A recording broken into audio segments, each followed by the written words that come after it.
बाबर के बारे में बोला जाता है कि वो गे था, हम्म, वो एस्टैब्लिश हो हाँ चुका है? बिल्कुल, ये इस्टेब्लिश हो चुका है। बाबर खुद बाबरनामा में इस बात का जिक्र करता है कि जब मेरी पहली निकाह होती है आयशा से, तो उस वक्त मुझे आयशा के कमरे में जाना बिल्कुल पसंद नहीं है। मुझे शर्म सी आ जाती है कोई भी फीमेल को देखते हुए, and I feel very bad. और but I have found a boy in a camp bazaar, his name is Babri, और I am madded in love with him. ये बाबरनामा में लिखा है? बाबरनामा में लिखा हुआ है। और ये बहुत ही क्लियरली एक बात समझ में आती है, वो उसको अपने पहले निकाह के कंटेक्स्ट में बात कर रहा है, ठीक है। और ये बता रहा है कि उसको वो कमरे में जाने में हिचकिचाहट होती है, आयशा के कमरे में जाने में। और उसी समय वो बाबरी के एपिसोड के बारे में मेंशन कर रहा है।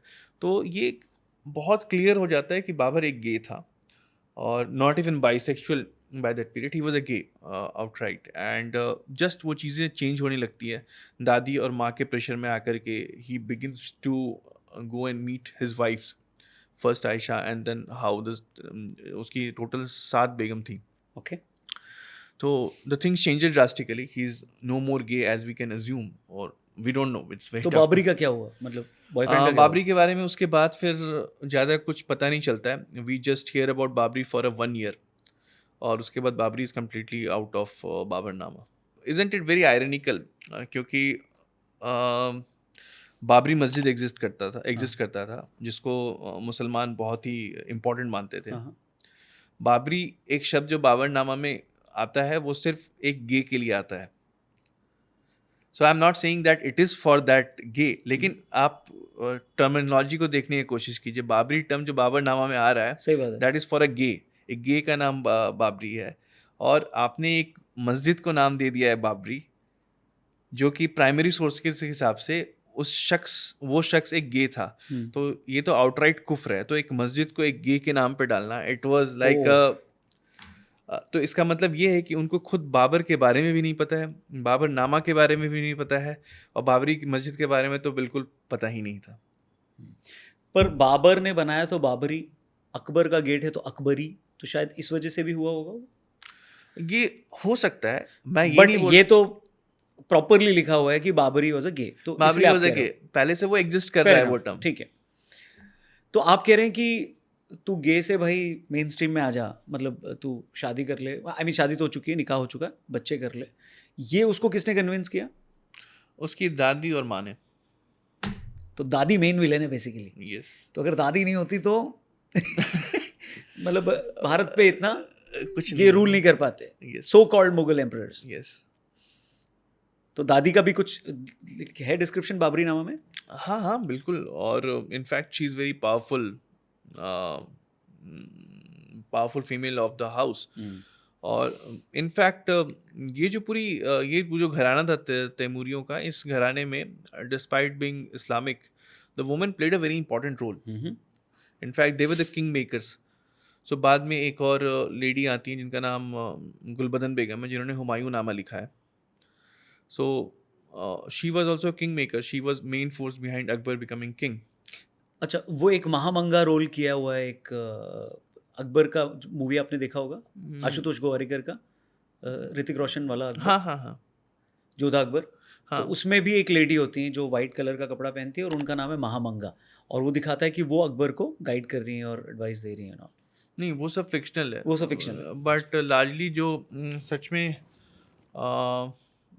रोल प्ले कर रहा था, वो ये थी गुलबदन बेगम उस समय में।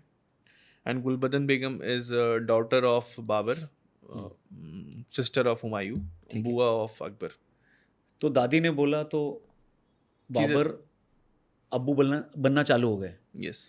और फिर उसके बाद पूरा आया। तो मुगल एम्परर बाबर है, ये आप बोल रहे हो कि ब्रिटिशर्स ने ये नैरेटिव बिल्ड किया या ये मिस्टेक किया?